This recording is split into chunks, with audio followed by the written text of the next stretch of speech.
the decision. He makes the decision. He's the boss. All right, I think we're going to get started. We did set it to about 60 degrees in here, so nobody's in their food comas. Everybody's a little chilly right now. I'm not nervous, I promise you. I'm just shaking because it's so cold up here. So just bear with us as we get started. But welcome. It's great to have everybody here today. Brent, if you want to kick it off, we'll get started. Sure. So why don't we start with a little breathing, right? Because we all just had lunch. We've all been moving around a little bit.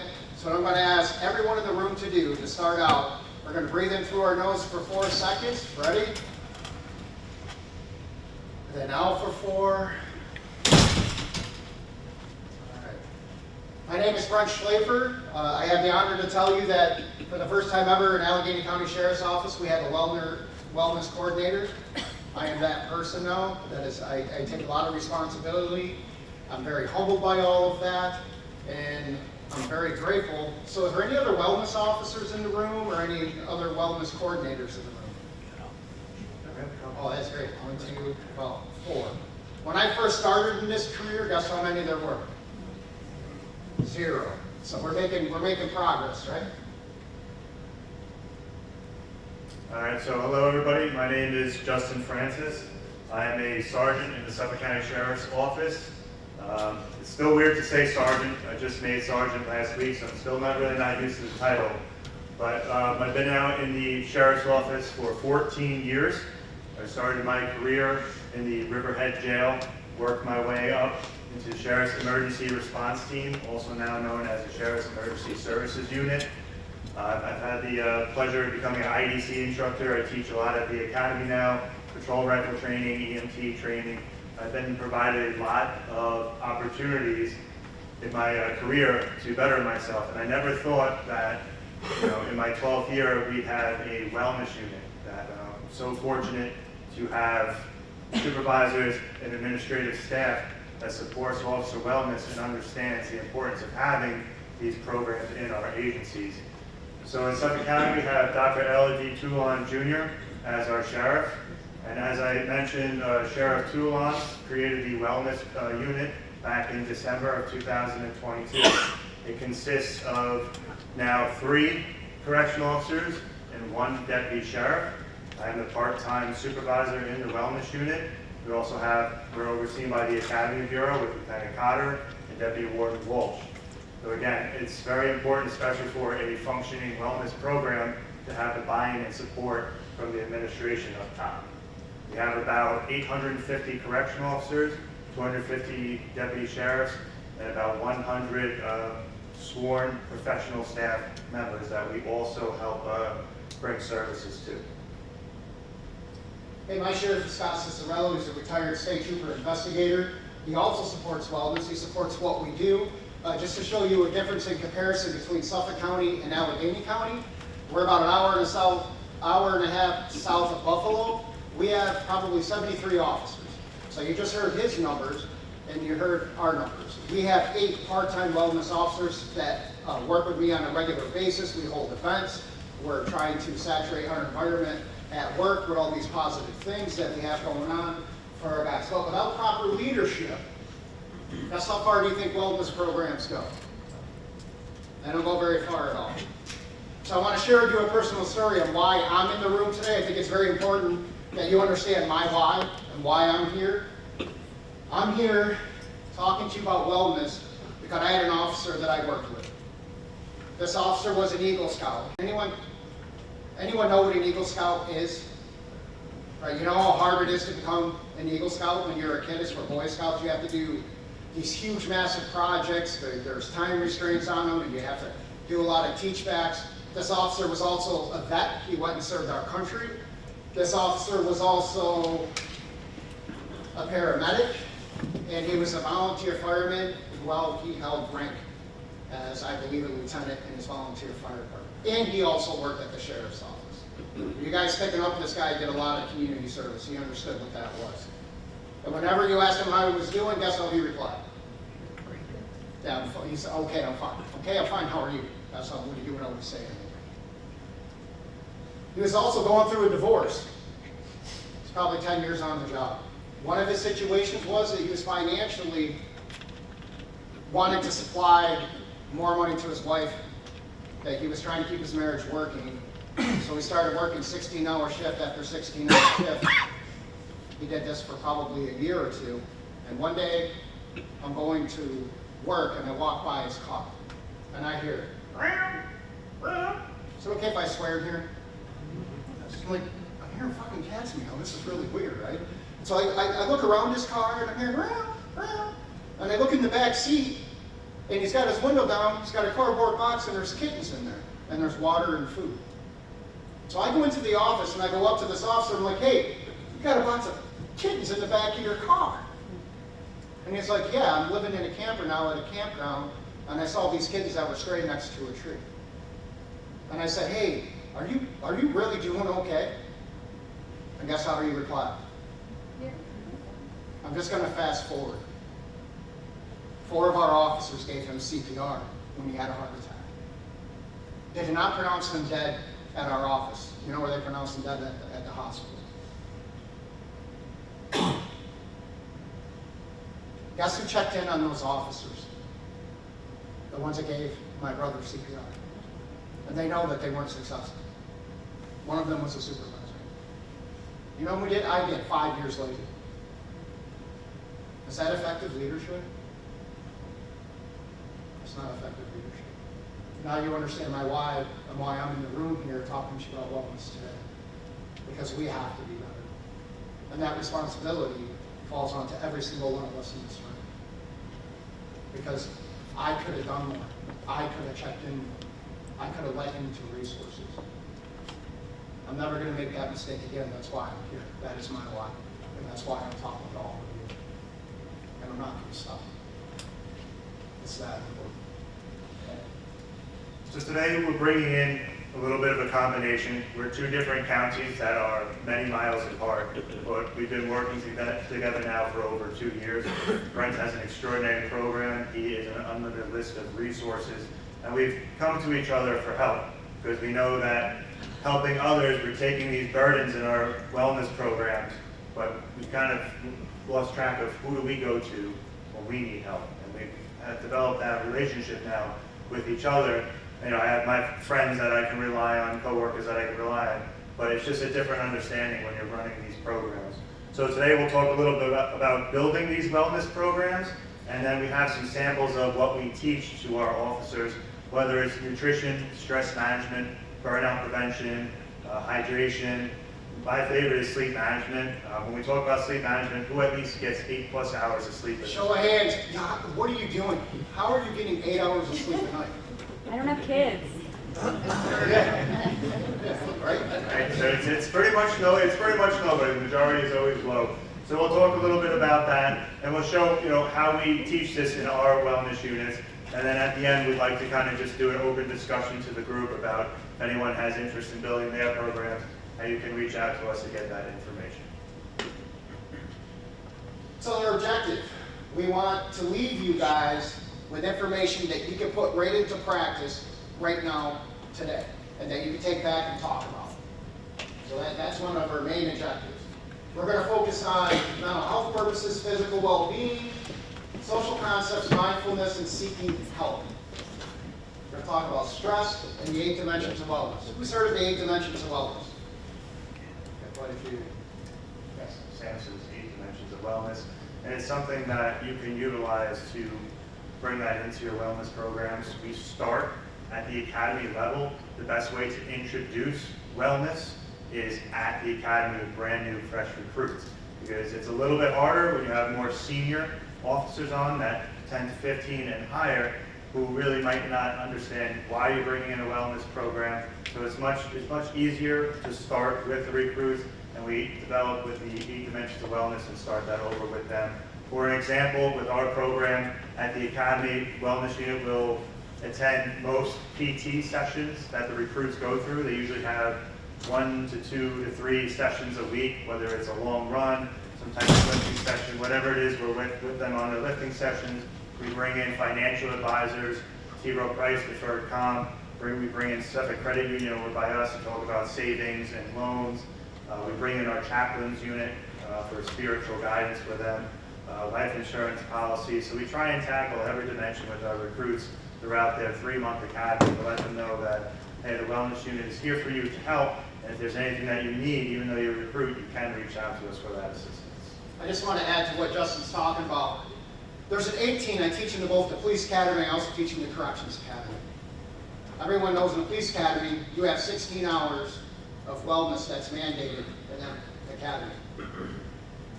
In corrections, there's no mandated hours for anything to talk about risk factors and resiliency skills. There's some stress management that they talk about, but and I think that's like a 2-hour course. So we need to be better about that. I know in our county, we give them the 8-hour initial training for wellness. We talk about those risk factors. We talk about resiliency skills that are built right in, so these officers from day one have a plan that they can put in place, that they can be proactively, and they're also made aware, just like Justin said, of our peer support team, so when that traumatic event does take place, they know where to go to get that information. So with unique stressors for first responders, is there anyone in this room that is not stressed out currently at the moment, that has no stress in their lives? One hand. One hand. All right, that's amazing. We'll talk later about that. But everybody in this room has stress. Everyone has work stress, personal stress, and we'll get into all different types of stress. But we need to make sure that our officers are taken care of, whether they're corrections, deputies, police, patrols, first responders, fire, medical, EMS, whatever it is. We have to make sure that that stress is handled in a productive manner. All right? Because unfortunately, when we bring that stress out onto the field, it affects us both physically, mentally, and emotionally, and it has a chance of affecting our response times and those decisions that we face out there. Yeah, so what you're seeing here are some of the symptoms of stress. So what about chronic headaches? What about avoidance? How many of you have just gone home and said, you know what, I'm going to bypass my family and I'm going to take a few minutes just for me? I bet every single one of us have done that probably more than once, right? Because we needed that time. That's stress. So now we're going to talk about the importance of focusing on mental well-being. Clear thinking, essential and effective decision making. So if you're waiting for someone to tell you today, because I was never told this when I was growing up, that it's okay to take care of yourself first. So if you're waiting for someone to tell you that, if you've never been told that in your entire life, it's actually the best thing that you could do, because all those other connections, all those other things that you have in relationship, in everything that you do is going to be better if you're pouring into yourself first. It makes sense, right? You're going to have better relationships if you're putting yourself first and taking care of yourself. Self-care is not selfish. And that's the problem that we face in this field, is we're so constantly busy between work stress, overtime, getting mandated, all these other obligations, our family duties, that when you tell someone, you need to take care of yourself, you need to go play, practice hobby, play a sport, do something that makes you happy. I have no time. You have to make the time. You have to make the time to make sure you're physically, mentally, emotionally, spiritually well. You have to make the time to go see these doctors. We talked to some officers. When was the last time you went to the cardiologist? 8 years ago. My heart's been bothering, my blood pressure's through the roof. Well, why don't you go to the doctor? Go get checked out. I'm working 135 this week. I want to go into my day off, get some extra money. That second car payment, the boat, the motorcycle, whatever it is, because we're making ourselves so stressed by having all these other unnecessary items in our life that we're forgetting to take care of ourselves. Like Brent said, self-care is not selfish. You can't help those around you if you're not putting yourself first, by going to the doctor, going to the gym, going for a walk, meal prepping, getting proper sleep, stress management, talking to a therapist.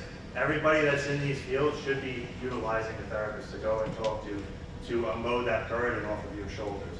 It needs to happen. We carry so much weight of that stress sometimes we don't even realize it. So identifying stress triggers and developing healthy coping mechanisms. Unfortunately, in this career field, we have a lot of unhealthy coping mechanisms. We'll have a stressful day at work. Maybe we worked, a 16-hour, 5-hour, whatever it is, and going home, instead of, all right, let me get my uniform, prep for the next day, shower, clean up, go to bed, we tend to just turn on TV on, pop Netflix on, plop down on the couch, open up a six-pack, and whatever stress we were facing, we're just going to drown that stress away through the bottle. And that's why officers have, about 1 out of 4 officers have some type of alcohol abuse issue going on. We need to have healthy coping mechanisms in the field. How many of you have heard of choir practice? Show of hands and know what choir practice is. Right. So we don't talk about it, we do what? We drink about it, right?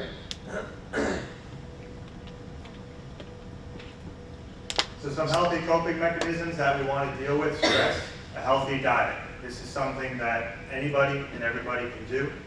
We have to make sure that we're meal prepping for the work week, all right? If you're out on patrol, we don't want our men and women that are on patrol that don't have a cooler packed with them to stop at every fast food restaurant possible, because now they're working double, now they have paperwork, they have no time. We teach that to the recruits, and we try to bring that into the officers. Make sure that you're meal prepping for the week, 3-4 meals out. If not, look for some healthy frozen meal option that you can utilize. Regular exercise, 30 to 45 minutes a day, is a great way to reduce stress, lower your blood pressure, reduce your heart rate, get a sweat going on. It's going to help you live much longer, because as we talked about in the class prior, Brent, what is the life expectancy in a law enforcement career? 57. It's gone up 2 years since when I started. When I started, it was 55. We're actually moving the needle up. It's 57. Guess how long you live when you retire? Working in law enforcement. The average is 5 years. 5 years. Which is pretty sad. We don't want to retire. We don't want to invest 20, 25, 30 years in this career to only see that enjoyment of life 5 years later. We want to make sure we're exercising, going to doctors, eating right, taking care of ourselves. Trying somehow, and I always get the eye rolls when I'm teaching this, is to get enough sleep. Now, it's never possible, and I know some people are, laughing and smirking that 8 hours, yeah, right. Not even on the best day am I getting 8 hours. I don't know if anybody's really getting 8 hours, but we really want to strive for that 6 to 7 bare minimum of hours. Your body needs that time to reset, to recover, to readjust to everything that happened from the day before. When you're sleeping and going through all these sleep cycles, you're retaining memory and knowledge and information, and you're recovering from the day before. You need to get proper sleep. So those nights when you do have that time, instead of popping on the TV and watching the game till 11 o'clock at night, you got to be at work at 5 o'clock in the morning, try and get some extra sleep for yourselves. How many of you have cell phones and TVs in your bedroom? Show of hands. Yeah, you should probably stop doing that. I know it's not going to make me a very favorite person in the room, but you should probably stop doing that. Because if that blue ray light that comes off from those devices, they actually disrupt you and actually keep you up longer when you're trying to sleep. So maybe come up with a sleep routine to where you're reducing those things from being in your bedroom, and the bedroom is just used for sleep. Practice mindfulness, utilize some type of method of gratitude, journaling. My method of journaling, especially at night, is I might write down my workout for the next day, my chores that I have to get done. I have to mow the lawn, go to Home Depot, I have to pick up this, do this, help this person out. But I get all my thoughts on paper. I like to practice gratitude. One thing a day, as Brent and I would say, that's something we're thankful for. It helps you feel better emotionally.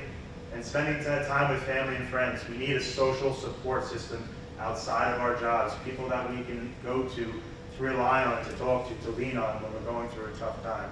You need to have a social support system created outside of this workplace. If you don't have that connection with your family and friends, when I retire, how fast are they going to fill my position? How fast are they going to fill your position? So make sure you're building on those connections, because that's what's really important. Our job is really, really important. My job is really, really important. But I know when I leave, someone's just going to take over and do what I do. So that family connection is really important. And there's studies being done right now that people that have more social interactions and have those healthy connections are living longer. So think about that. Some of the stress that we might face at work, who here has outdated or inadequate equipment at their jobs? All right? Keep your hands up if who here has excessive overtime in their jobs. Those rotating shift schedules, missing those family functions, weekends, holidays, birthday parties, that puts a lot of stress on your family life, all right? Does anybody receive pressure from any of their supervisors to get the job done at all? Show of hands. I know some of your supervisors are probably looking at you right now. Lack of peer support, not having a wellness team to go to, not having peer support members to go to obtain resources, or just have that privacy, that confidentiality to go to and speak to someone saying, hey, listen, I'm going through a really tough time. I could use some help right now. And that's why it's just such an amazing thing to have a wellness coordinator like Brent with his team in their facility to go around and say, hey, listen, brother, I got you. We're here for you, whatever you need. And on top of that, we're really trying to change the environment during the workday. So we have favorite quotes. We put them up on the wall so officers can read them. There are quotes from the officers. So I went and gathered, like, hey, what's your favorite quote? So they would tell me that, and I put it up on a placard on the American flag with a quote on it, and it's in our shift briefing room. So at least when they start their day, or as they finish their day, they could look at those quotes and they could read it. Now, at first, some of the old salty dogs would, why are they up there? You know, but I guarantee you, even your salty dogs probably have every single one of those quotes memorized now. And it's probably time for me to update them. So that's just a little simple change that you can do in your environment that can help move us forward in wellness. And lastly, it's the lack of coping mechanism. When you are at work, what are you doing to relieve that stress? You have that 20, that 30-minute break that you could utilize. Go outside, go for a 10-minute walk, get some fresh air, practice proper hydration, practice some type of mindfulness or meditation, do some box breathing, read, practice gratitude, write something down that makes you feel good about yourself. These are all ways that we can combat that work-related stress. Pouring into the personal related stressors, which is a whole other chapter in itself, family and relationship problems. All right? We come into these issues now where we work rotating shifts, maybe we have to work midnights as well, holidays and weekends. It puts a very heavy strain and burden on the family members at home. Our spouses, our partners, our children, other family members who we don't get to see, because now we're working on the weekends, now we're working a 16-hour shift on the weekend. We're missing that birthday, we're missing that holiday, we're being questioned, why can't you come home? Why can't you just leave? Just fall in sick, don't even go there. They don't realize, unfortunately, you can't do that in this type of career field, right? Financial problems, all right? Right now in our world, the overtime is pretty good. You can almost write your own check of what you need to do, but the problem is when we start overspending. We see these checks rise and increase, we start to go on more vacations, maybe we're buying another vehicle that we don't need, a vacation house, another trip, and what happens is we just start spending more and more and more. Now we're forcing ourselves to work those 3 doubles a week, that day off, go in to make another 5 hours, 8 hours of money on top of that, and now we're causing ourselves to be even more stressed and burnt out.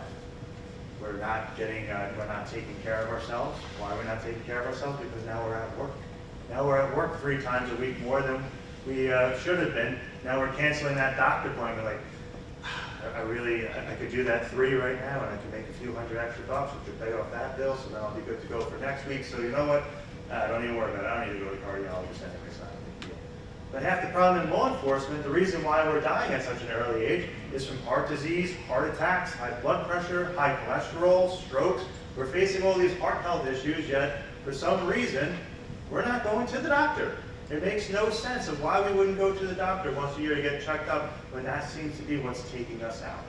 So go to the doctor. Do yourselves a favor. If you're going to walk away with one thing with this, go to the doctor, go to your cardiologist, get checked out. And I'm pretty sure I touched on the time away from home. It puts a great strain on our relationships with our loved ones. We have to figure out that work and life balance. Some of the constant questions of stress. So I have a question for you guys. How many of you in the room right now have experienced stress to the point that it affected your job and how you treated a coworker? Okay. How many times have you recognized in a coworker that you know that they're just not quite right because of the amount of stress and the experiences that they're going through right now? right?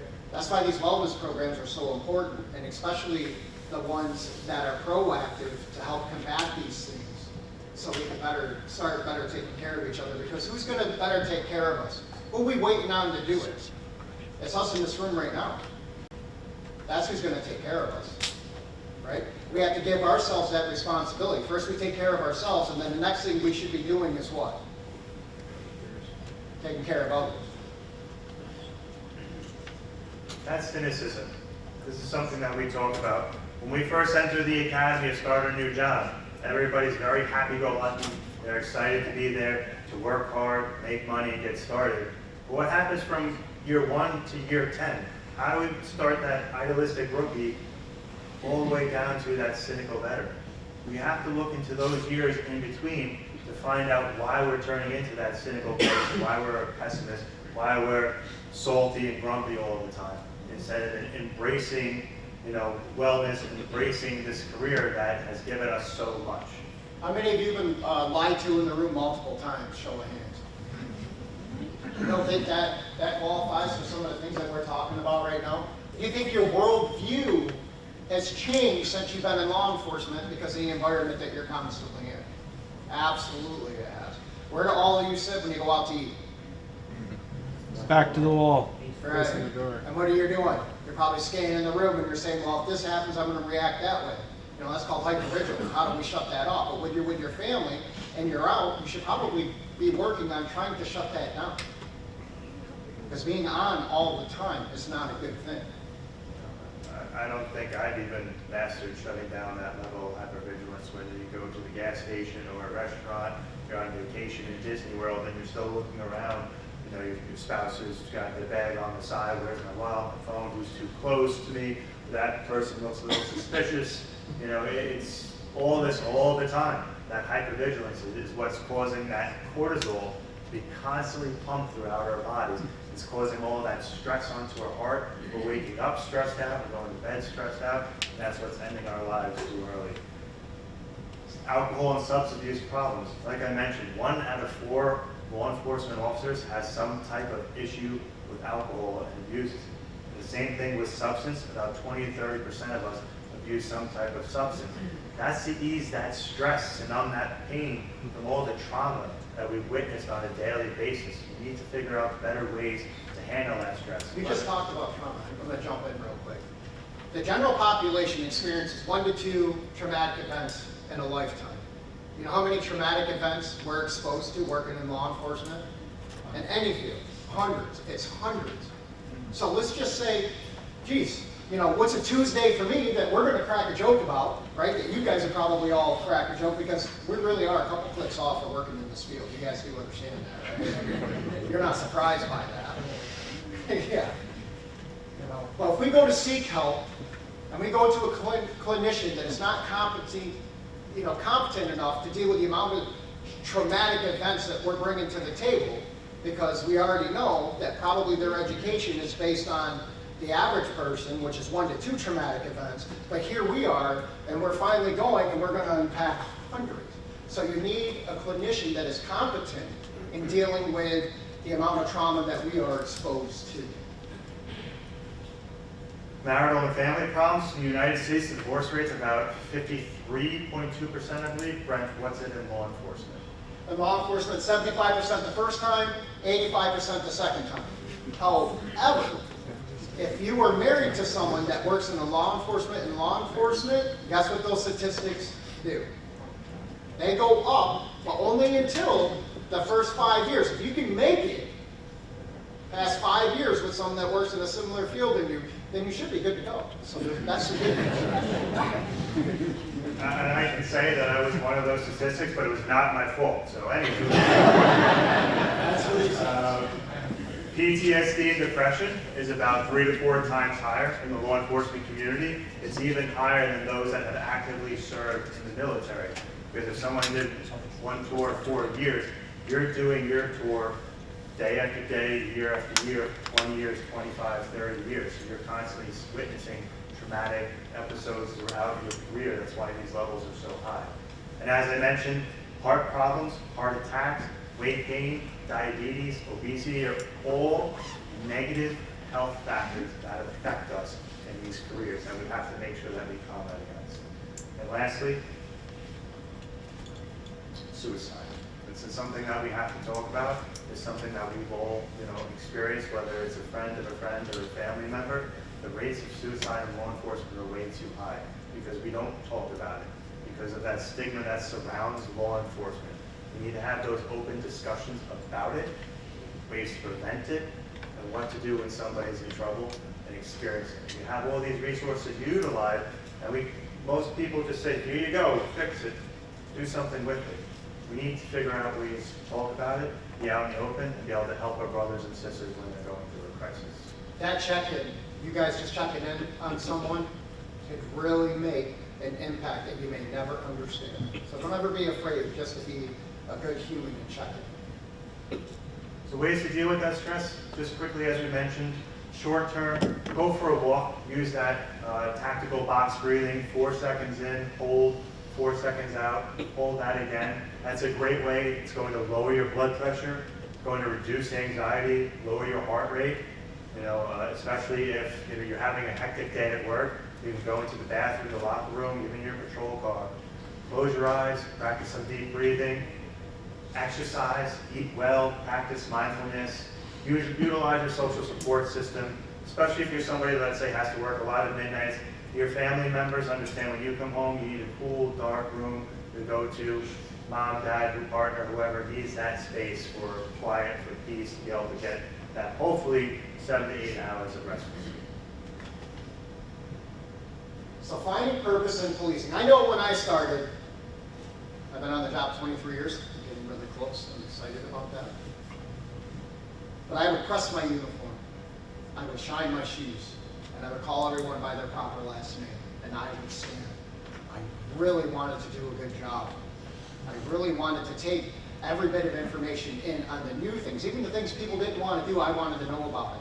Sound familiar? Probably a lot of you experienced the same thing when you first started. 5 years on the job, you think I'm doing the same thing? No, I'm not caring if my shoes are as polished as what they were. I'm definitely not ironing my uniform anymore. And I started feeling a little burned out. But now, a resiliency skill that I've learned to develop is to go back to that first year person. Why did I get into this profession to start? I'm going to share that with you. I played sports. I like an individual responsibility. And I know the people next to me also have an individual responsibility. But together we're a team and we get shit done. I love that. And I love to protect and serve. So I remember that now. And how many of you were short where you work with staff? That's over half the room, right? So retention and recruitment and the job that you're doing because you're still here, I want to thank you for that. And the reason I'm thanking you for that is not everyone can do what we can do. Not everyone is busting down the door to do the jobs that we're doing. So every single one of you, what you do is extremely important, and thank you for that. Maintaining physical health is one of friends of mine's favorite topics to talk about. Yes. This is something that is our bread and butter of what we preach about. Obviously, mental health, emotional health, and spiritual health are all extremely important, but maintaining your physical health, I believe, is way up there with the mental health options. And that's the importance of nutrition, meal prepping, staying hydrated, and getting proper sleep and practicing that stress management. If you could tell, Brent obviously works out. He likes to get his lifts in here and there. Physical health is what is going to keep you going, keep you alive, and maintain that longevity when you're finally done and retired. Even if it's a simple 10-minute walk 3 times a day, getting your heart rate up, getting a little sweat. You don't have to go, like Brent, 3 hours in the gym throwing weights around all the time. But you need to do something, again, that gets your heart rate up a little bit. That is going to increase your life expectancy. It's going to make you feel better, look better, perform better. We'll get into exercise and sleep, but the same thing with hydration. We have to make sure that we're avoiding, and this is just a topic that's in the first responder community, we're avoiding the 7-8 cups of coffee a day. I used to be one of those people, 7-8 cups of coffee between the shifts. I would reach for a Monster, C4, a Celsius, whatever it was, and then I'd have a scoop or two of pre-workout to go to the gym. So now 1,200 milligrams of caffeine later, and I'm shaking and I'm twitching over here. All that caffeine was just placing more stress onto our heart, introducing more cortisol into our system. And yeah, I got through a good workout, but when your heart's just pounding and you can't breathe at the end of the day, it's probably a sign from your body telling you, please stop, please drink some water. And avoiding those harmful substances. You know, we're not telling you you can't do anything, but you want to try and limit alcohol, you want to try and limit nicotine in the best ways possible if you can. There's a question when it comes to alcohol before he talks about sleep. And I'm learning to put this into practice for myself. I have one hell of a bourbon collection. I love learning about bourbon. I love, collecting it. I love the history. But the thing that I ask myself now, if I'm having a drink, am I having a drink because I've had a bad day? Or am I having a drink because I'm socializing with a friend and we're talking about a bottle of bourbon, and there's a difference. And I'm not perfect. There's still times I'll have a drink because I had a bad day. But at least now I'm asking myself the question, and I'm mindful of it, and I'm trying to be better about it. I'm asking you guys to do the same thing. And again, as Brent mentioned, I'm not the picture of health myself, and we have a group over by us in Suffolk County that's called the Smoking Shields. And yes, we all get together, all retired and current law enforcement, fire, medical, EMS. We all get together and we share a cigar with one another. And it's a brotherhood of people that have experienced the same things on the job, that it's a safe spot for them to unload that stress, feel that camaraderie with one another. So again, it's not the healthiest thing in the world, but if you're doing it responsibly, if you're having, like Brent said, enjoys his bourbon whiskey collection, if you're just having a sip because you got home and I enjoy that, that's great. The problem is when we're having 2, 3, 4 glasses of that to numb the pain when we get home. There's a large difference with that. So getting proper sleep. I wanted to throw in a few slides of what we teach to our officers, just so that if you're looking to build your wellness program, if you're looking to start teaching this in the academy, this is something that we've taught at Brentford, Allegheny County for their latest wellness symposium that they had. Creating a sleep-conducive environment. You need to make sure that when you go home and you're getting sleep, we already mentioned, you need to get the TVs out of your room, the bright alarm clocks, the cell phones, these electronic devices that have the little red lights on them that are already going to disrupt your sleep. If you're laying down and that TV's shining in your face and that red dot is right there, that is going to greatly disrupt your sleep. You want to make sure your room is cold, it's dark, and quiet. Probably about as cold as this room is, about roughly 60 degrees or so. You want to be So no nice and napping cold. right now. No napping, but we want to be cool, we want it to be dark. If you can't be in a room, in an environment that's not dark, invest in some type of sleep mask. They're on Amazon, they're very comfortable. That'll guarantee that you go into a very restful, deep sleep by not being bothered by any outside lights. All right, you want a comfortable mattress and pillow. I found that the older I get, I apparently accumulate more pillows. From all the different injuries I've had under each arm, under my legs, my back, this way I build a pillow fort on the other side of my wife. I can't even see her anymore. There's pillows everywhere. So sometimes it might be intentional. We had plants. Air purifiers are great for clean air if you don't want that air purifier in there. Snake plants are a great way to naturally keep the air clean in your room. Does anybody know what the 10-3-2-1-0 rule is when it comes to sleep? Very important rule, easy to remember. It's going to regulate when you should stop doing certain activities when you're getting ready for bed. So 10 hours before bed, we want to make sure we cut out the caffeine. Coffee, energy drinks, pre-workouts, they stay into your body 7 to 8 hours at the very least. So if you want to go to bed at 10 o'clock, by noon, make sure you cut the caffeine out. If you're somebody that likes to go to the gym late in the evening, find a pre-workout that has no caffeine in it. Utilize, an apple, utilize something that will get you a little hydrated, but leave the caffeine alone. 3 hours before bed, this is very important. Do not eat or drink alcohol 3 hours before bed. It's going to turn on your digestive system. The alcohol is going to disrupt you while you're sleeping and cause you to constantly wake up, which is going to give you a negative sleep performance. 2 hours before bed, we want to stop working, all right? We want to kind of put away what we're doing, and we want to start winding down. 1 hour before bed, get rid of the electronic devices. Put away your cell phones, your laptops, turn the TVs off. We want to get away from all that. That blue light is disrupting our circadian rhythm. It's making our brain think. It's like, all right, we're going to be up for another 8 hours, so here we go. You know, my wife is scrolling TikTok and Instagram reels to the minute before she goes to bed, and every time I'm like, get rid of your phone, just read a book, and I'll be fine. The next morning, how'd you sleep? Not great. And that's when I said, I told you so. She hates that, but I told you so. Put your stuff away. And lastly, if anyone knows how to do this successfully, please let me know. Hit the snooze 0 times. Do not hit the snooze button. When that alarm goes off, jump up, get right out of bed, and get ready to go. By hitting that snooze alarm, we're just going to keep making ourselves more and more tired because we're never falling back into that circadian rhythm of sleep. Go to bed and wake up at the same time. It's quite impossible for those of us that work overtime. However, such as our shift, 7 to 3, 3 to 11s, if you can get up at 5:30 in the morning, 6 o'clock. If you work that 11 o'clock shift, you usually go to bed at 10 o'clock. Do what you have to do and go to bed as soon as possible. We want to keep maintaining this rhythm of waking up on the time. It's going to keep us fresh. Avoid irregular sleep schedules, and again, avoid that alcohol or caffeine before bed. So you're saying that you should drink alcohol in the morning? I wouldn't do it as soon in the morning, a little mimosa, cocktail action. Little Baileys in the coffee. We want to be a day drinker. If we're going to safely and smartly have an alcoholic beverage, we want to do it during the day, not at work either, so no. But the problem is alcohol disrupts your sleep stages. It's going to cause less REM sleep. That's when we go into that deep sleep cycle. If I start to put you to sleep, that's great. Close your eyes, some deep breathing, take a nap.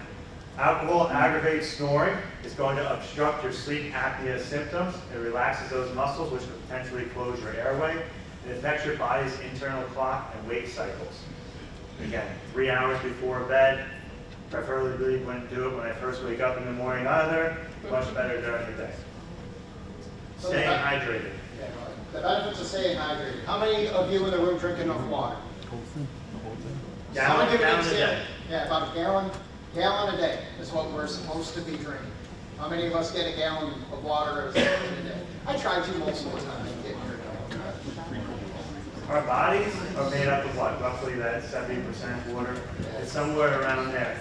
By being dehydrated, when you go to sleep, that's going to disrupt your body's sleeping internal clock. Your body's going to keep waking you up. I'm dehydrated, consume water, I can't sleep, I can't fall asleep. It's going to disrupt your brain's potential of storing those memories, that knowledge. We want to make sure we're hydrated for muscle fuel, clearer skin, boosting our brain.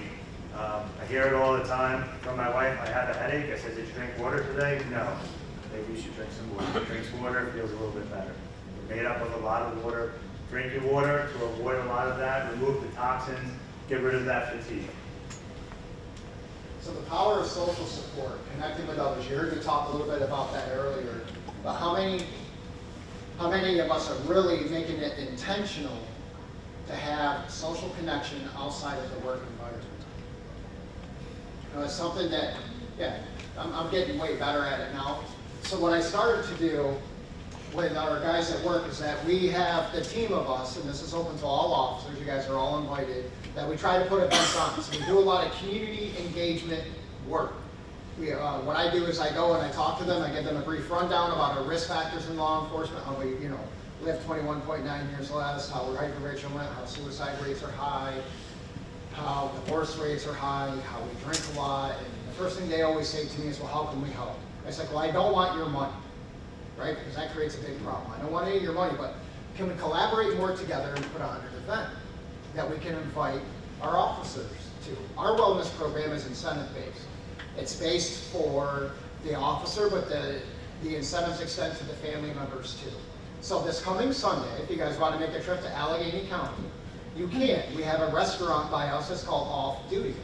It's a nonprofit restaurant and bar, and they're open just for first responders. But they're allowing me to have their place, so we're having 2 bouncy houses. We're cooking chicken, hamburgers, hot dogs. We have 2 live bands. We're doing face painting. We're also having wellness vendors there. We're having vet vendors there also, so you can get good information. And guess what it costs first responders for the day and their family members? Zero money. So you guys are all invited to that now. So that's one way that you can have that social networking and that social support that you could do with a coworker, because it's something fun that's outside the environment that you can now talk about. That's the kind of creative ideas that you guys can think about if you're trying to replicate and have a wellness program. And that social support outside of work, it fosters, better relationships, spending that time with your friends and family, being able to talk with them about what's going on.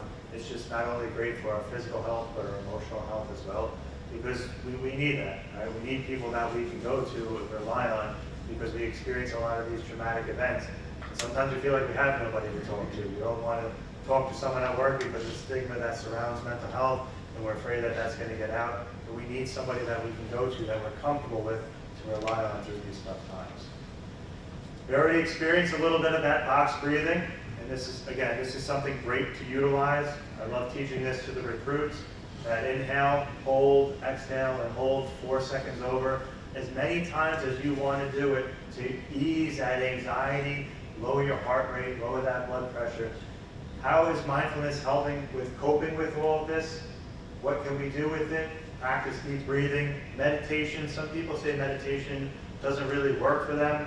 I find that if you don't have to get on the floor in any crazy poses, but you're in a comfortable chair, even if you close your eyes for a few minutes and relax, that few minutes is enough to bring down all these levels, to calm you down, ease that anxiety a little bit.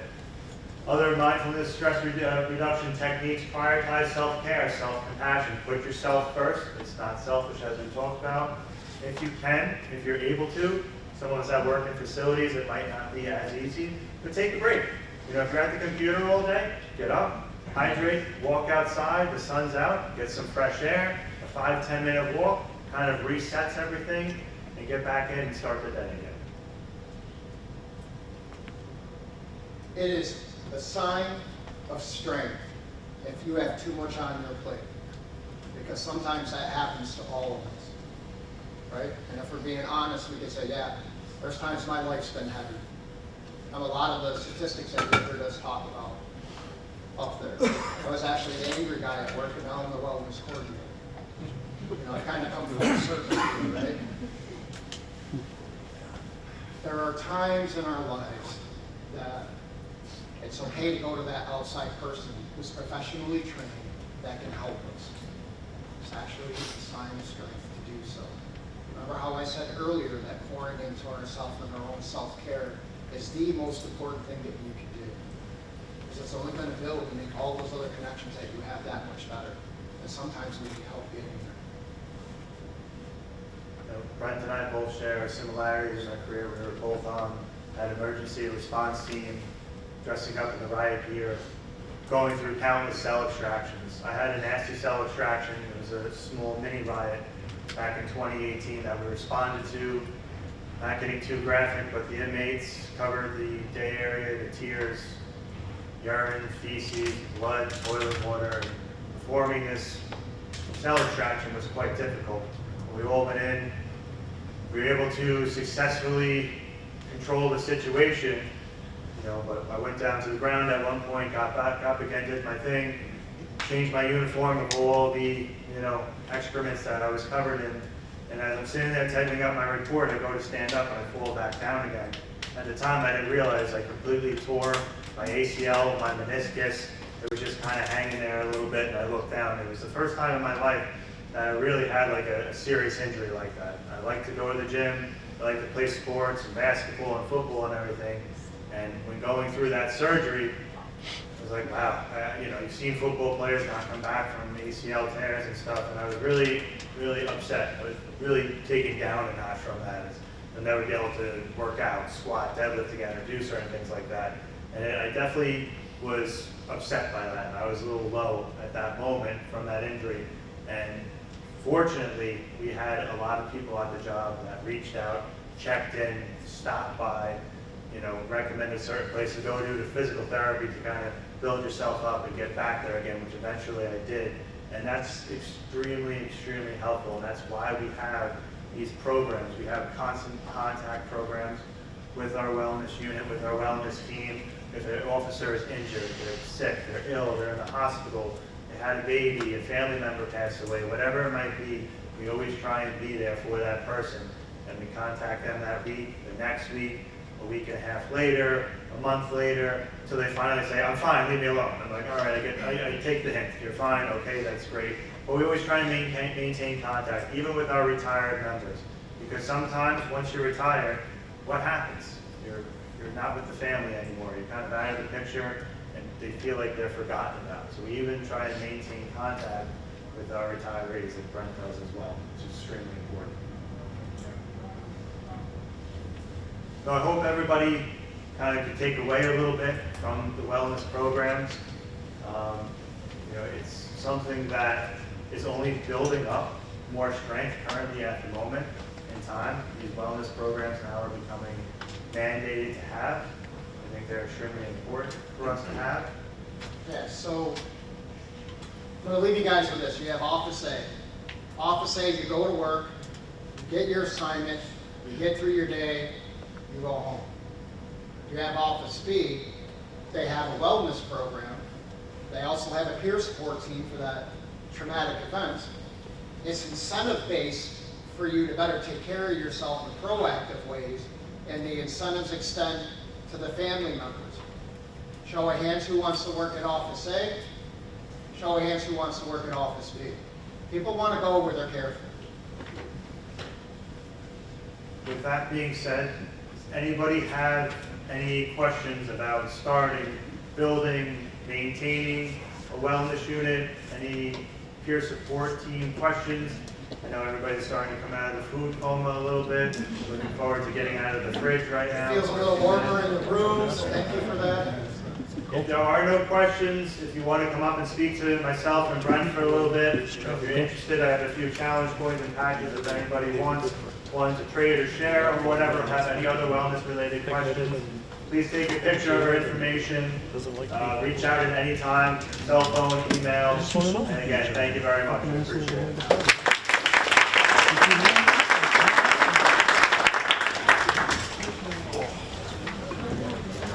Teach you here, Emily?